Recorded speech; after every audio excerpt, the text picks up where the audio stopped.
do my best not to speak so loud and spread germs everywhere here. Good morning. A lot of Lane family here, a lot of Sander family here, a whole lot of Up With People family here, and I know a lot of the Up With People family are going to be watching the tape version of this very soon. I couldn't help thinking, Tim, you're always the consummate host. Tim walking around a few minutes ago saying technical difficulties. I thought, Up With People. That he knows all about fixing technical difficulties. We are gathered here together to celebrate the life of our friend Charlotte and together grieve our loss of her. A truly remarkable friend, spouse, mom, sister, beloved literally worldwide, as all of you who are going to be watching eventually can attest to. I know it probably goes without saying, but our reason for gathering together here is a time to feel anything and everything. It all belongs. Deep grieving and tears, belly laughs, impossible to forget stories. Maybe you feel numb. Maybe you call yourself a person of faith, or maybe times like this make you feel like there's just not much to have faith in. It's all okay. It all belongs right here. In fact, it's all necessary. Whatever way you look at a gathering like this to memorialize somebody's life, whether you look at it religiously or psychologically or socially, it's all necessary, and it's all part of being human. And think about this. I'll share a story from the Christian tradition. Jesus had already become a very public figure. He was teaching, he was preaching, he was trying to pry open people's hardened religious minds to believe in a loving God. Some said Jesus was the closest thing they'd ever seen to what God would be like if he took on human flesh. Think about that. He's in the capital city, Jerusalem. He's teaching about God's love, and then some people from a suburb signal to him, and they say, "Come quickly." 3 of Jesus' best friends lived in that suburb. It was 2 sisters and their brother, Mary and Martha and Lazarus. Lazarus was extremely sick. Jesus says to the group gathered there, "It's okay. You'll see a miracle." And then he went with them. As he did that walk from the capital into that small suburban town, Mary came out crying, and she said, "Lazarus is dead. And if you had been here, he wouldn't have died." And Jesus sobbed. He just broke down and sobbed. Now think about that for a minute. He was the one who knew far more than we will ever know about this life and the next life and heaven and everything else. He was the one who knew back when he was told in Jerusalem that Lazarus was going to die and there was going to be a miracle. He was the one who knew that in about 5 or 10 minutes he was going to resurrect Lazarus from the dead, and he sobbed. If he truly was or is God in the flesh, doesn't that say a lot about this God? And right now, Shar is with that God. And to whatever degree Shar is able to watch us, I think what she probably longs for all of us to understand is the depth of that God's amazing character and heart and passion and love for all of us. Precious to God is the death of his loved ones, the Bible says. So, as we're gathered here, it's a time for a few things. It's a time for grieving, very honestly. Tim and Ken and Ryan and the family and all of us, we've been cheated. To be honest, we've been robbed of more time with Shar. There's no other way to say it. Death is cruel. And even if you're a person of faith, you know the Bible is very clear about that. Death is cruel. It's not part of the original plan. None of us want it. So now is a time for acknowledging that. We've all lost, and Shar lost. Weirdly enough, since everything belongs, it's also a time for celebrating. We're here to celebrate Char's life. Her life meant something. You know what? Char was created on purpose. Just like every one of us in this room and everybody on this planet was created on purpose.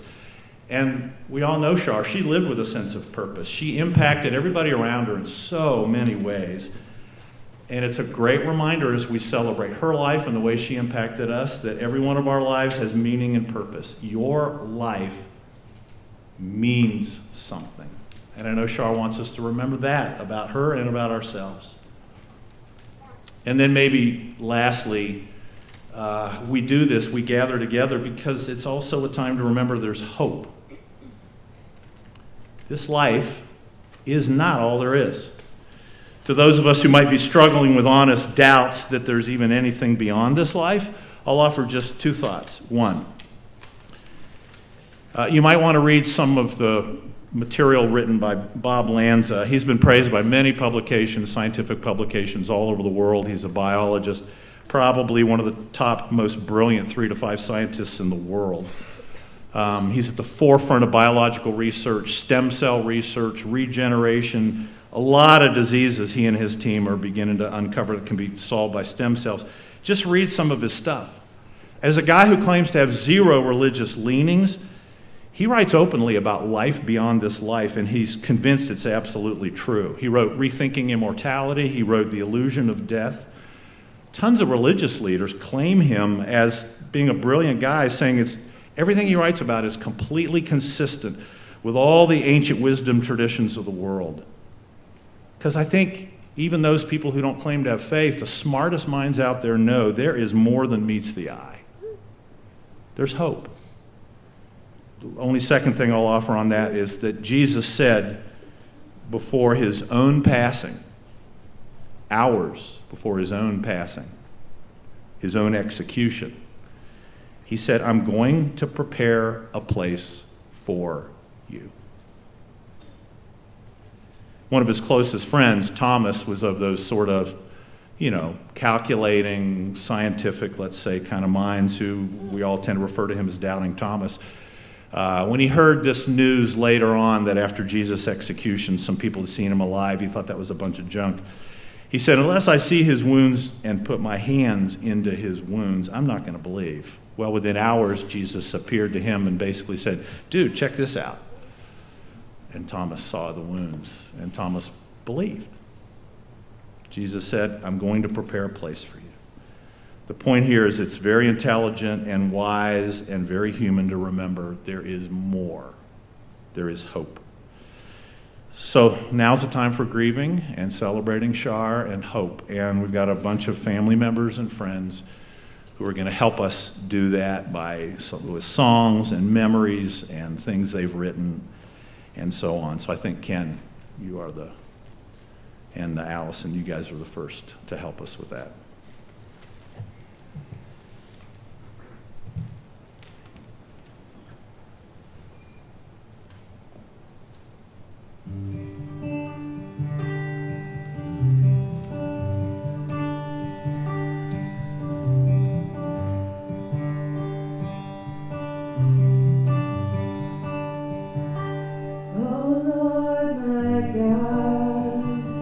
When I in awesome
How great thou art, then sings my soul, my Savior God, to thee. How great thou art, how great thou art.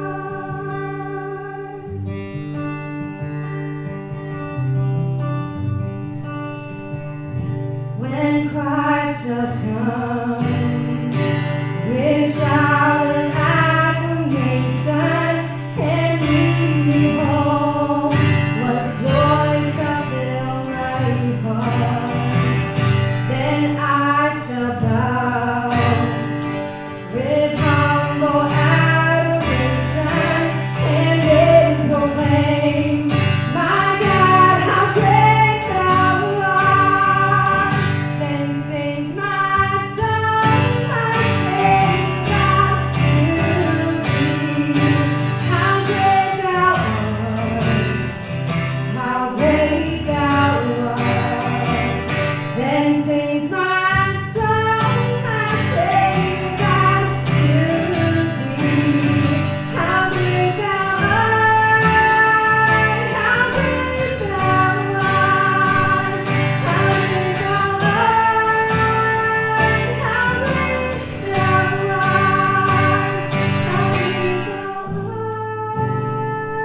how great thou art.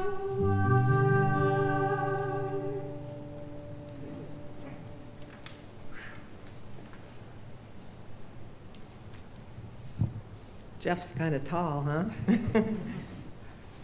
Hi, everybody. This moment's kind of surreal for us right now. And I hope I can get through this. It's just some stories about Char when we were kids, the Sanders Sister Trio, I call it. Tim asked me to share a story of Char when we were kids. As most of you know, Char loved singing and performing. You could say it was in her DNA. It all started around 3 or 4 years old. We have family movies of Charlotte standing at the dining room chair performing for my parents, grandparents, and aunts and uncles, singing on the top of her lungs. She just did that naturally. When we were living in Cedar Grove, New Jersey, in the 60s, we're going to date ourselves here, our family loved to watch the Ed Sullivan Show. It had a huge impression on Char because it had new talents on it. It gave her an idea to start the Sanders Sisters Trio with her, of course, the lead singer. And Char always wanted to be in charge. You could say she had the firstborn syndrome, if you know what I mean. We sang songs from Leslie Gore, Diana Ross and the Supremes, Richard Chamberlain, and later on, Barbra Streisand, and any musical Char just absolutely loved. I can remember practicing repetitively, harmonizing, and getting the dance moves intact on my folks' round ranch oak coffee table, which was our stage. Char made sure that the dressing, the makeup, the costumes, everything had to be perfect. It was a lot of fun. But she always led and directed us with love until we met her expectations. Charlotte's love of singing and performing went on through the years. The rest became history. Her bubbling personality, which was electric, funny, uplifting, caring, and loving. She will be missed enormously. My phone calls of an hour or an hour and a half from Chicago to Colorado are really going to be missed. So I don't know who's in line next. This verse makes me think of my dear sister Char. Make a joyful noise to the Lord, all the earth. Break forth into joyous song and sing praises. Psalm 98:4. I envision Char on her earthly graduation day, having a big smile on her face, joyfully praising our God, and she was ushered into her eternal glory. There you go. Good morning. Tim also asked me to say some things about Char when she was younger. Sandy spoke about her being very musical. Well, when she was 11 or 12, Char decided that we need to put on a production of Oliver. She recruited Sandy and I, as well as other kids in the neighborhood, and we had this stage with a clothesline and quilts as curtains, and we invited the whole neighborhood. Well, it was a hit, so she was producing shows back then. She used to tell us she was going to be a famous opera singer, and she would sing arias around the house all the time. She drove us absolutely crazy. Besides music, Char loved the beach. She loved the sun. She loved the ocean. When we lived in New Jersey and Maryland until Char was about 18, we spent summers digging for clams in Cape Cod, going to the beach in Ocean City, New Jersey and Maryland, and crabbing in Maryland. Char loved to go to the boardwalk. She would get fudge and saltwater taffy and these huge buckets of French fries. I don't know if they would make them anymore, and would share them with all of us, and we'd sit at the table and eat these French fries.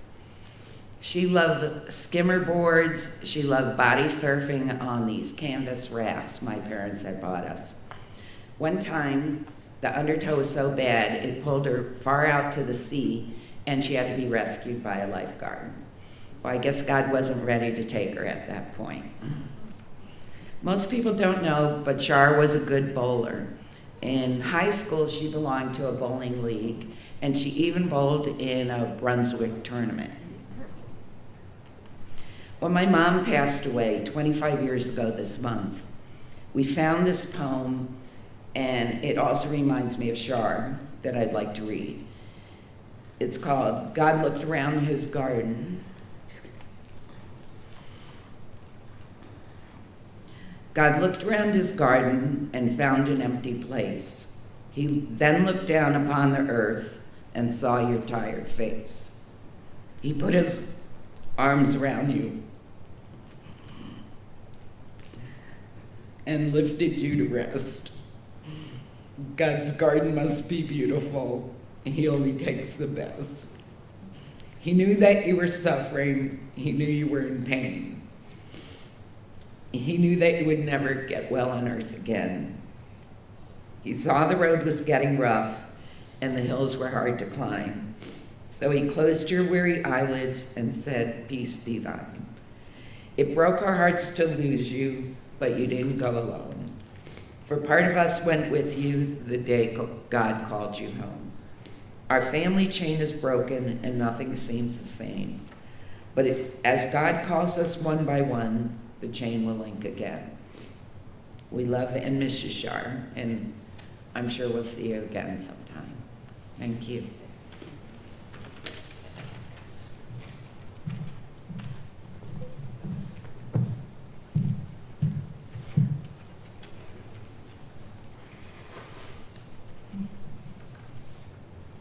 Those are some great stories, Sandy and Debbie, many of which I didn't know. I think a lot of us didn't know that. So, good morning. I feel like I know most of you here, but my name is Linda Early, and Charlotte and I have been dear friends for many, many years.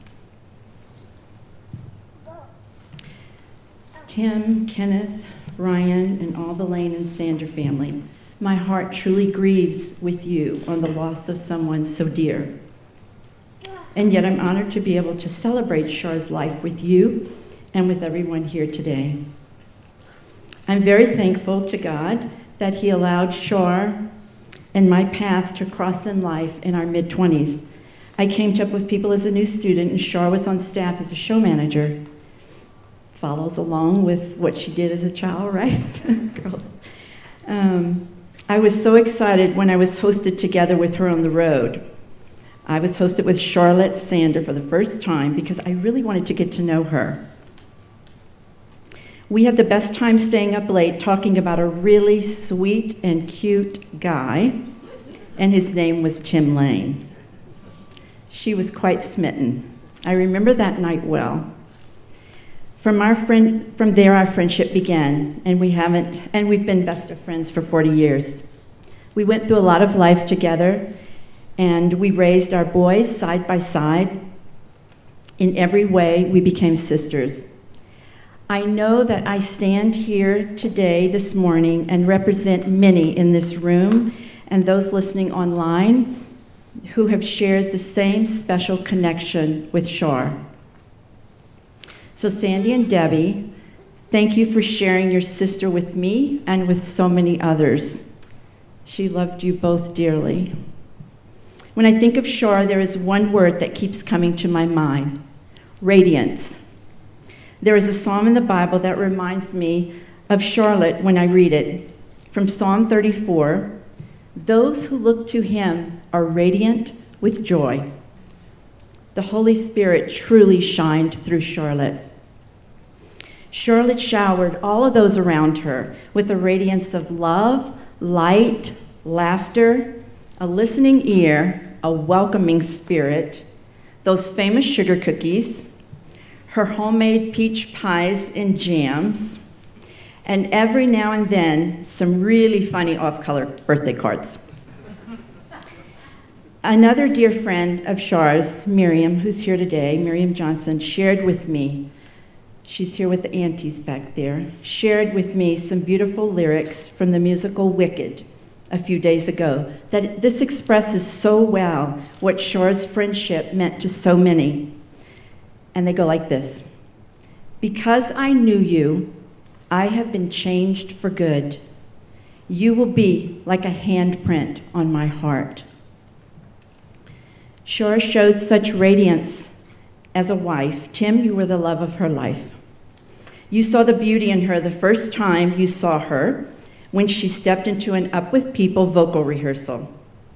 You mentioned to me that you remember saying, very clearly, "Who is that blonde bombshell?" as she stood there and directed the cast with such confidence, energy, and her trademark smile that we all so know well. You even recall that she had a very sassy yellow and blue scarf tied around her neck. I mean, he knew all the details. He remembers. You were smitten from that moment on. You, Tim, please hear this, have been a beautiful example to all of us in your unconditional, loving care of Shar on her final journey. Of all her roles, Charlotte was born to be a mom. Ryan and Kenneth, you were her joy. Shar was my inspiration and mentor as we were young moms together. She was such a natural mom. One example was when our first child, Christopher, was born, and he had very bad colic.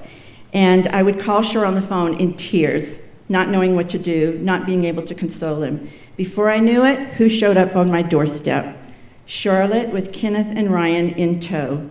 She calmly took Christopher in her arms and knew how to console him of his cries and calm me of my fears of being a new mom. She was such a faithful friend.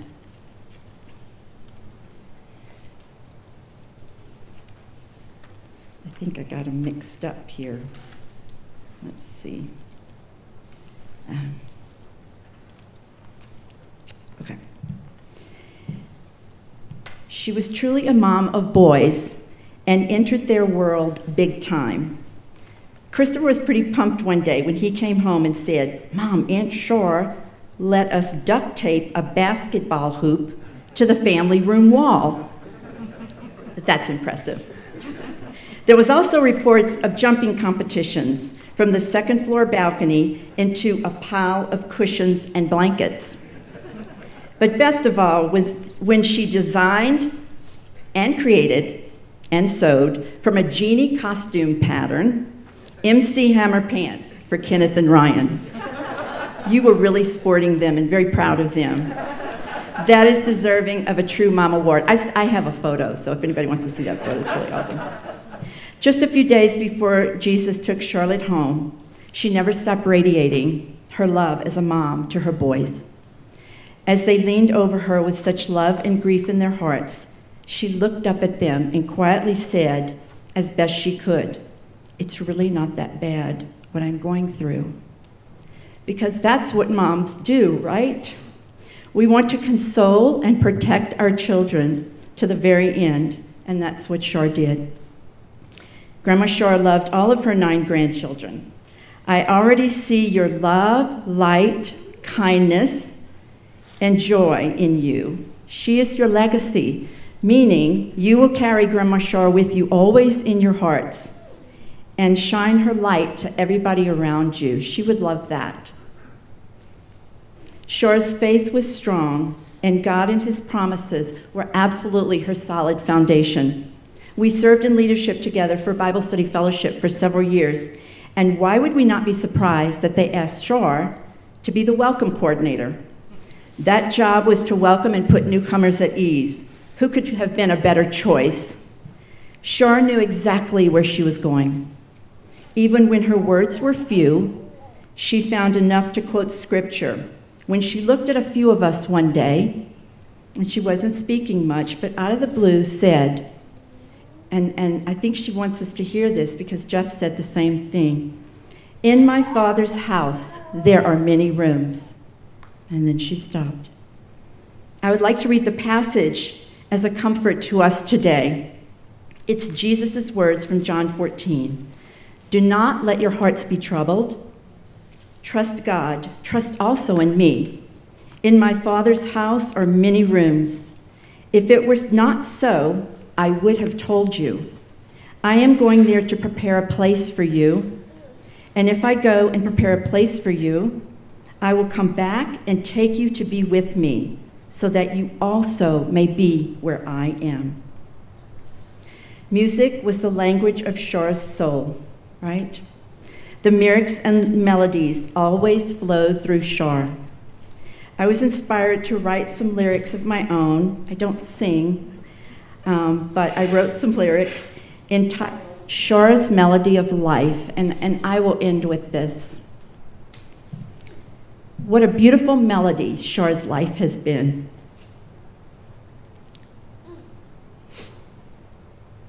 A score perfectly written of a beauty from within. Each note handpicked by God, a melody like no other, a laughter so contagious, a joyful noise to others. Your radiance sang over us, Shar. Your smile, it lit up a room. Your sweet song has joined the heavenlies now, and your light with the angels illumes. But from the earth, your beautiful melody, it does not depart. We pass it on to the world so in need, as the lyrics stay strong in each of our hearts. And the master composer now sings over you, Shar. You have fought the good fight. You have finished the race. You have kept the faith. Well done, good and faithful servant. Amen. Well done. Amen. I brought pink because she loves pink.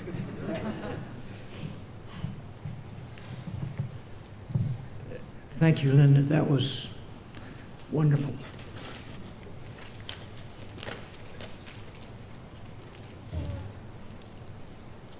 It's not how old you are, it's how long you've been living.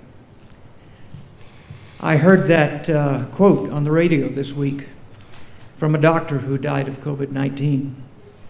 His family went on to talk about him in his life and how he had been living for 99 years.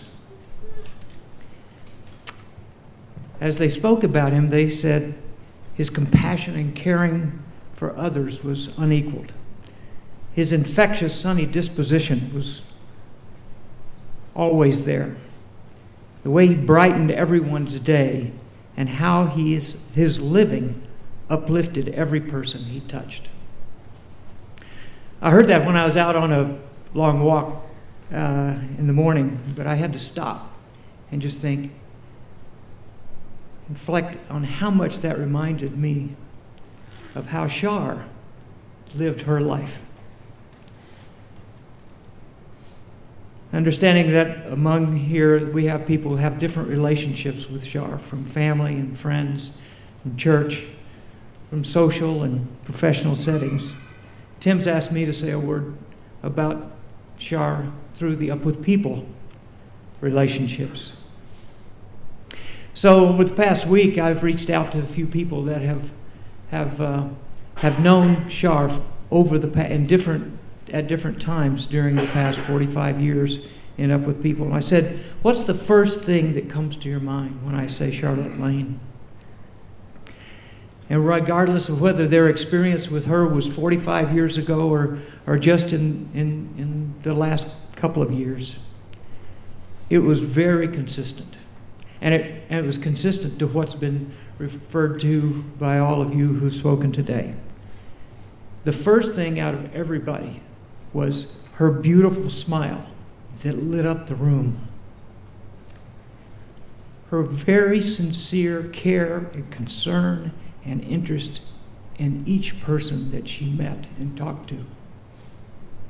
How she lived her faith every day.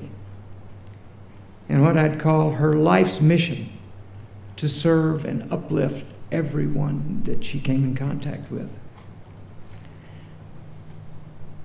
Wouldn't any of us be proud for that to be our legacy that people remember us by? What a gift she has been to all of us. Charlotte Sander joined Up With People in the summer of 1975. She was a bit older than most of the cast members because she had just graduated from college with a music degree. And she immediately stood out because of her infectious personality, her beautiful, clear voice, and because she was one of the few people that could actually read music. That's not a good thing for a performing group to say, but it was true. So, I was lucky enough to be her cast director. And by coincidence, another member of that cast was Tim Lane from Kalamazoo, Michigan. Let's just say that was a fortuitous thing for both of them. Through the year, it became apparent that there was a bit of an attraction there between the two of them. And while it was discreet, it was clear that they won the Ken and Barbie Award for the year. Because of her musical skills and ability, by the second semester, Shar was the unofficial intern for Bill Welsh, our music director. And she was his go-to person to run vocal rehearsals and to teach all the new songs that came. As a result of that, by the end of the year, she was offered a job to return the next year's vocal coach and a sound mixer for the cast. It actually wasn't a job. Back then we used to call it, she was invited back because the pay was so low, you couldn't call it a job. The vocal coach came easy for her. The mixing console was not necessarily so natural. But she, through diligence and hard work, she learned the mixing console and quickly became one of the best mixers of any of the cast traveling on the roads. And that's what she did for 2 years. And then she was elevated to a show manager. And in Up With People speak, that means that she was totally in charge, the entire production of 150 people traveling on the road, performing a musical review in 70 to 80 cities within a year. And she did that, and it sounds like she came to that very naturally and had been practicing for that since she was very young. She did that for 2 years, and then in 1979, she and Tim got married, and the following year, they went on the road, and they were in charge of a cast of 130, 135 young people, and they led them around the world, and again, to 70 or 80 cities, and performing the show and giving back to each community they went into. This week I counted, of all the 5 years that she traveled on the road with Up With People, there were 805 cast members, from 21 different countries that she led, that she taught, and she infused with her spirit, her values, and her way of looking at life. And if you think of how those 800 people then went on and passed that on to thousands, Char's impact on the world is in the tens of thousands of people that she has left better, and the world is better because of Charlene.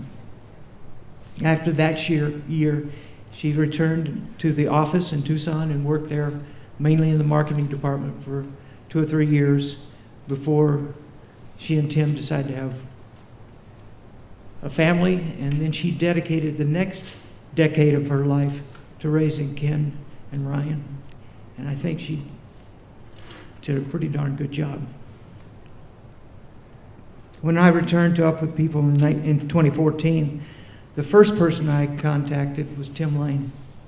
And I said, Tim, I need your help. Come back. And he did.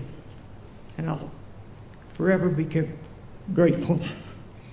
A few months later, we decided we needed an executive assistant to administer the office and to support our board of directors. And so we were looking around and somebody said, well, what are you looking for, Dale? And I said, well, I'm looking for someone like Charlene to be our executive assistant. And after weeks of looking, we realized we couldn't find anybody that fit the mold. And I realized we didn't need someone like Char. We needed Char. So sure enough, she came back, and for the next 18 to 24 months, returned Up With People and helped administer the office, liaison to our board of directors, and she served as the primary face and voice to the external world of visitors, of alumni, sponsors, and people looking out, wanting to be in touch with Up With People. And there again, because of the way she was, every person she touched felt respected and valued and served and connected to Up With People. It's just the way she was. Even when we had some up days and down days, Char was always there with her personality, with her smile, and her giving, which blessed us all. I feel blessed that I got another opportunity to work with Char for another couple of years. I've tried to think, after thinking of all the things that people say about her, of all the reflections, what is it that it all boils down to? And I think it comes down to the reading in 1 Corinthians that's usually used at weddings, but I think it's very appropriate for Char. But now these three things abide: faith, hope, and love. But the greatest of these is love. Char spent 67 years living a life of love. And that love abides in each one of us. We are blessed to have known and lived with Char.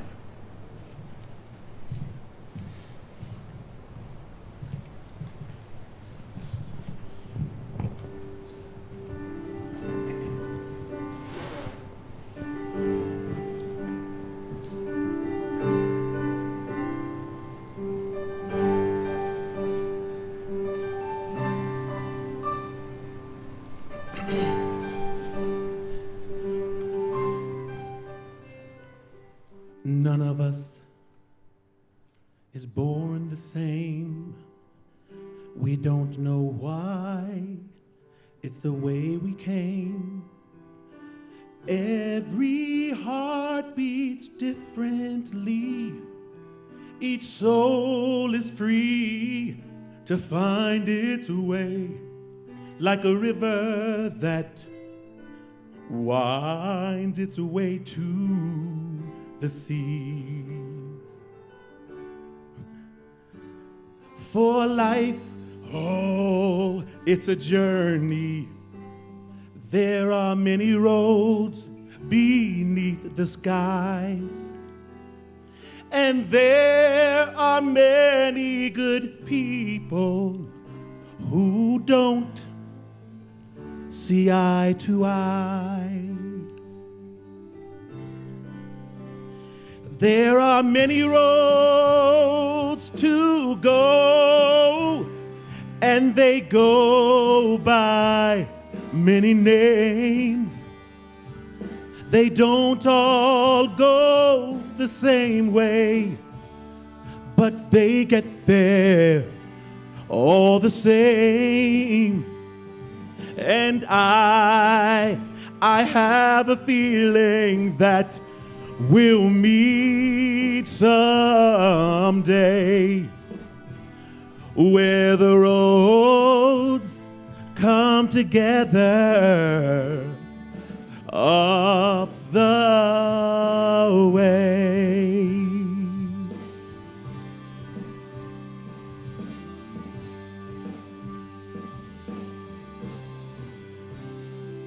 Not everyone can sing your tune. From where they stand, there's another view. With every turn, we're learning more, and perhaps we'll find that the walls we build are only in the mind. There are many roads to go, and they go by many names. They don't all go the same way, but they get there all the same. And I have a feeling that we'll meet someday, where the roads come together up the way. Yes, I have a feeling that we'll meet someday, where the roads come together up the way. Together up the way. Together up the way. Together up the way. Together up the way.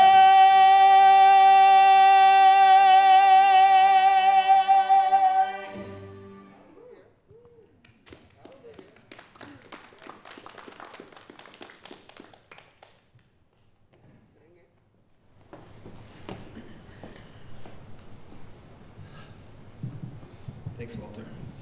You're a really good singer. I don't know if I can tell you that.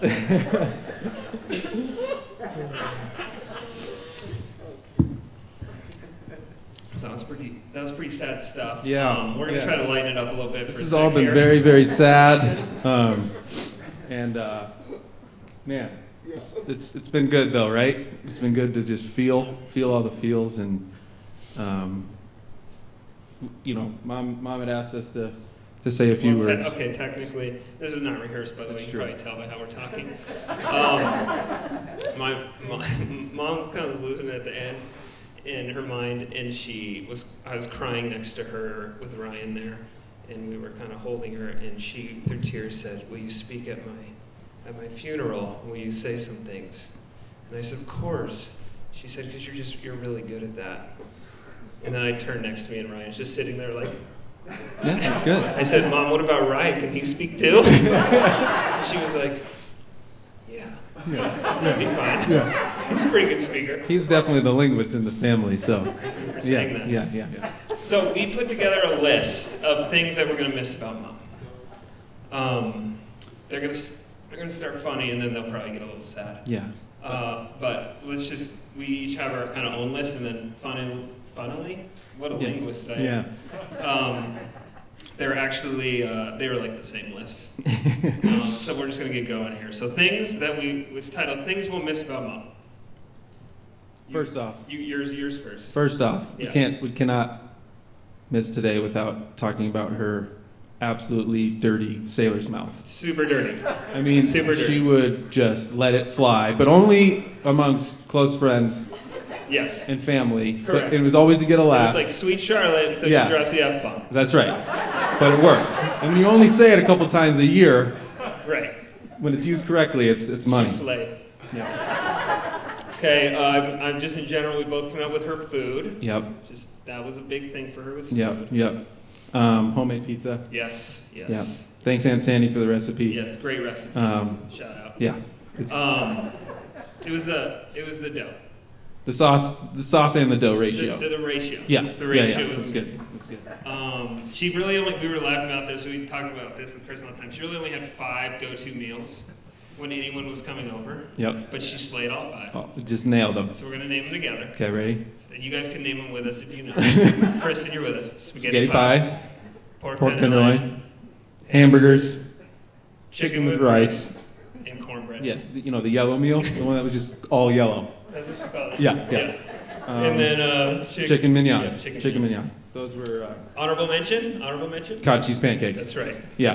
If anybody's ever had cottage cheese pancakes, they're delicious. It's pretty much sugar You guys get it. on a frying pan. You So guys get it. yeah, good. More food? More food? Gushers. Oh, That one's on the list. Gushers is money. She stocked the cupboards up. Chris earlier was talking about this the other day with delicious snacks so that our friends would come over. We thought she just loved us, but really she just wanted all the kids there so she could be a part of everything and kind of, be a mom to all our The friends. kids would come over and know that they could just go straight to the cupboard and start munching on all kinds of She stuff. was a legend. You guys missed that part, That's right. Grandma Shar. But Let's go through some we're of gonna that go through stuff. Some of those. Dunkaroos. Dunkaroos. You don't just eat Dunkaroo. That's right. Dunkaroos. Squeeze-Its, Squeeze-Its. Snack packs. snack packs, zebra cakes. Oh, Thank you. it's a fan favorite. Zebra cakes. Thank you for the Fan shout out favorite. back there. Fruit by the foot. Fruit by the foot was Foot's so a good one. Yeah. Chemical goodness. Oh, so Chemical. much goodness in that one. Um, And pretty much any version of processed cheese at all. Velveeta. Right? Velveeta, Cheese Whiz, whatever you can find. So delicious. Put processed cheese on it, and it's money. Something we'll miss about Mom is her German standard of cleanliness. Yes. Even though we found out later she was Danish. We just found that out. There was one time my mom asked me to vacuum an area upstairs that there may be like 3 footprints on this carpeted area. And so she, hey, can you vacuum? And I was fine. So I didn't turn the vacuum on, and I just rolled the vacuum, got the wheel line marks in the carpet. Yeah. She was like, perfect, looks great. That's amazing. And I was like, gotcha. Didn't even turn it on. Wasn't even dirty. Yeah. Okay, speaking of childhood house Okay. stuff, we're going to talk about pillows. Oh, pillows. There's one for every season. Every season we got new pillows. Yeah, every pillow. There was new pillow coverings, sometimes drapes. Yeah, pillow and- drape And combo. it wasn't just every season, it was every year. Yeah. I'm thinking like the fall 2001 line. That's probably one of my favorite. Good year, good Yeah, that season, was a good good season. season, good line. Yeah. Yeah, there's pillows, there's drapes. Do not get me started about lampshades. If any of you guys have ever been to our house, we have a million It's like a lampshades. graveyard of lampshades in the basement. Yeah. There's no, A few other things to miss about Mom. I do remember coming home from school. She was trying to get healthy and get her workouts in, and it was quite the sight to see to walk in and see Mom doing her jazzercise routines with her like 2-pound weights in front of the was into TV. it. Yeah, she loved that stuff. She also had an addiction to Talbots. Yes. Petite section. Do not go into Talbot's without going to the petite section. That's right. We're gonna miss her hugs. Where a short little head would come up under your chin, and just felt like you were a kid again. Mm-hmm. For me, it's her back rubs. She would always I could just give her the smile, the look. She'd wave me over and just rub my back while I watch TV. can't see the words anymore. She had an unwavering confidence in herself and security in herself. It was kind of funny when they couldn't figure out it was ALS. They diagnosed her with depression. I was like, nope, that's not right. There's a lot of things about her, but she was just so confident in who she was since she was an infant, and she was just secure in herself. In her decisions, like we have this story of my childhood best friend Garrett Shelsta. We were both infants. We were born like within a month of each other, and he was just bawling. My mom's watching him, and we're like 5 months old, so she just stuck him on the teeth. Fixed the problem. Problem solved. Yep, no problem. I do remember she was such a servant. Talked about being in Bible studies and welcoming people. She served in our community church, some of you church, for years, and was back doing the sound mixer board, and I helped do worship on the Sundays, and it was cool to see her and I'd be able to serve together and do that together. But she was so involved with schools and any organizations, soccer and all that stuff. She was the team mom, and just love that. Definitely miss that. She worked kind of when we got out of school. Like, she was all stay-at-home mom, but then we were in college. She thought I should probably start working. So she would get interviewed at jobs, which she did get the jobs that they'd ask, like, in professional setting, like, what are you most proud of? Like, and she's going to say, like, Synergy or something. And corporate Yeah, speak. right. And she said, she'd say my boys every time. Yeah, she said proud of raising the two boys.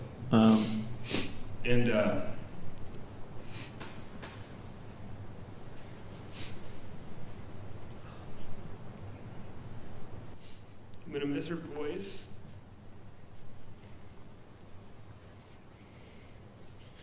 She had a pretty voice. When she sang us to sleep. So that's the funny stuff. There's certainly things that we missed. That we thought we would have. And there's things that, now we think, gosh, certainly missed that, but what are we going to miss? So number one for us is time. 20 more years of watching her grow old with our dad. Getting to witness a couple more decades of them modeling what love is. Time with the grandkids. To love the grandkids. And just teaching them how to cook, how to sew, being at their graduations, being at their weddings, helping to usher them into adulthood like she did with us, and sharing the same humor, the same hospitality, the same compassion, German cleanliness or Danish cleanliness, and just overall love. She gave it every single day she was alive to us and our families, and we're going to miss her. And we love her.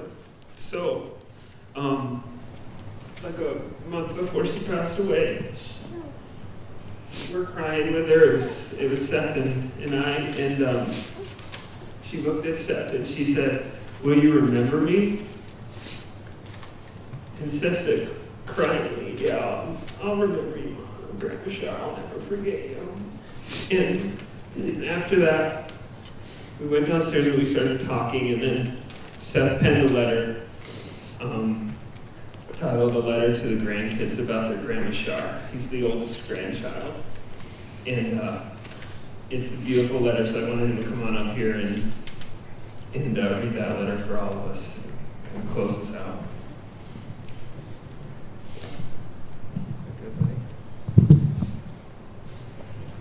This is a letter to the grandkids about their Grandma Shar. We had a grandma who loved to cook. Not only did she love to cook, but she was the best cook in the whole world. Unlike you guys, Logan and I were picky eaters. Really, really picky eaters. We didn't like anything, yet we loved everything that Grandma Shar cooked. Her magical cooking powers created pancakes so light and fluffy they would float away if you didn't eat them fast enough. With lots of powdered sugar, of course. I don't even like pies, but her spaghetti pie, homemade mac and cheese, and lemon ring pie are some of the best foods I've ever had, including restaurants. She always had dessert ready for us, even if we didn't finish what we were supposed to eat for dinner. Don't tell Mom and Dad. But the thing I loved most of all about Grandma Shar was her kindness. How she would cuddle with you on the couch and rub your back. And how she would ask great questions to make you talk about the things that you were trying to avoid, but knew you needed to say. I'll miss my Grandma Shar so much. But I know she is my brother's thoughtfulness, Nora's love of style and super awesome princess dresses, Cooper's constant joy, Tucker's spark, and my heart. We love you, Grandma Shar. Love you, Grandma Shar.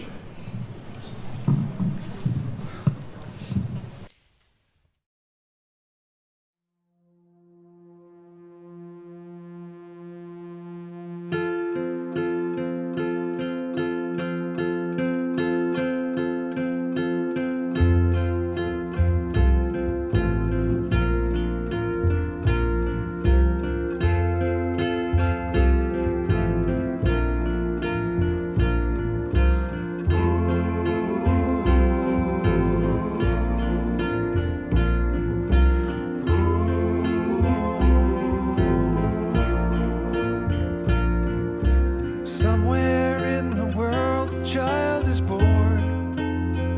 He starts to cry, and he's on his way. Someone holds his tiny little form, and is heard to say, there's gonna be another day. And it's not so far away. There's gonna be another spring. There'll always be another song to sing. We're gonna see. There's gonna be another day.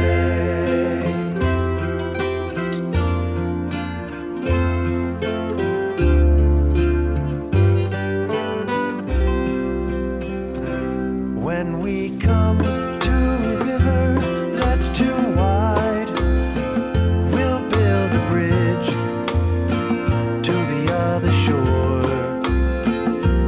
When we come to a wall that's too high, we'll build a door.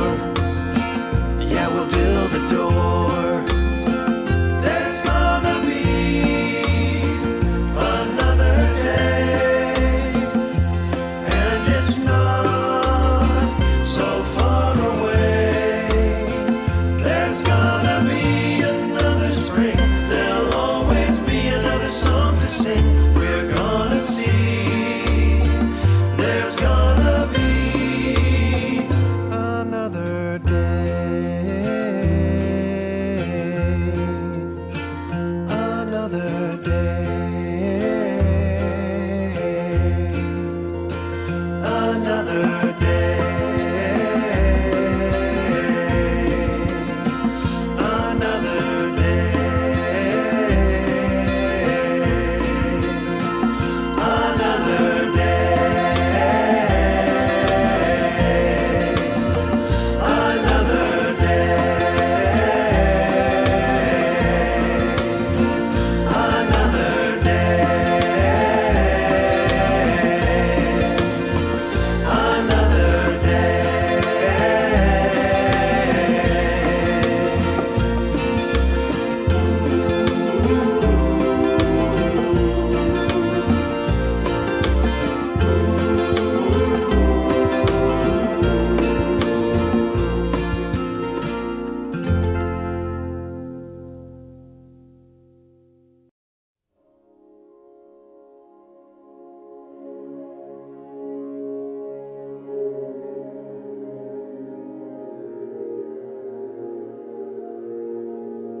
Remember me in a Bible cracked and faded by the years.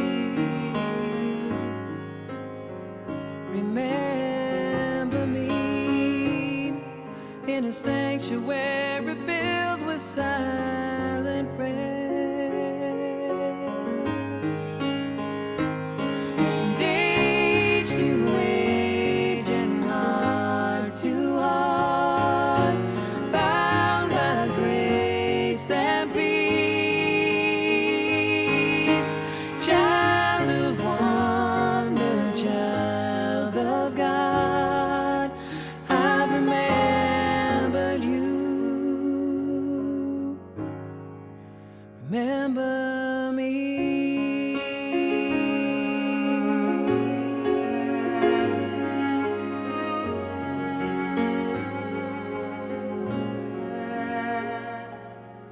Remember me when the color of a sunset fills the sky.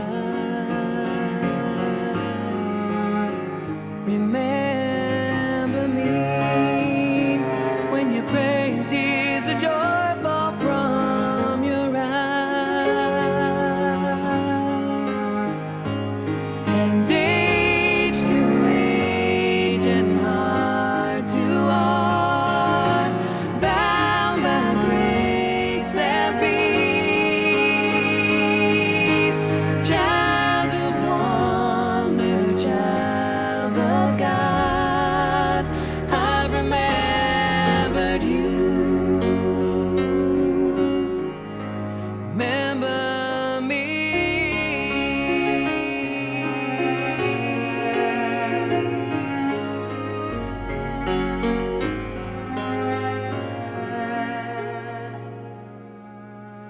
Remember me when the children leave their Sunday school with smiles. Remember me when they're old enough to teach, old enough to preach, old enough to leave. And age to age and heart to heart, bound by grace and peace.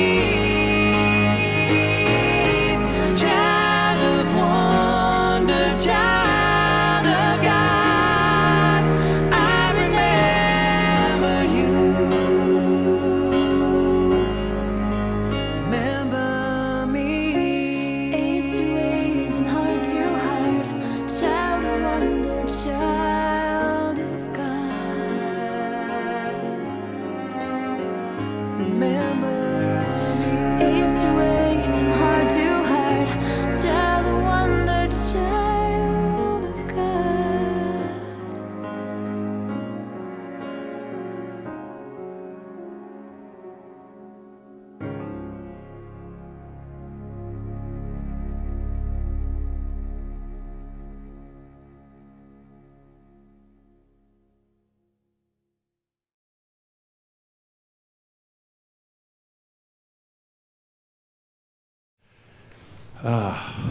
Let's stand together and we'll pray.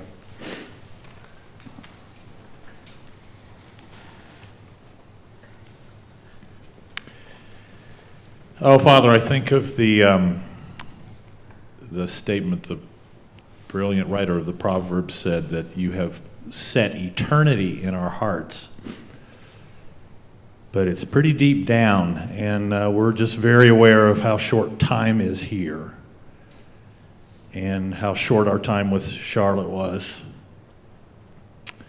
Thank you that there is hope.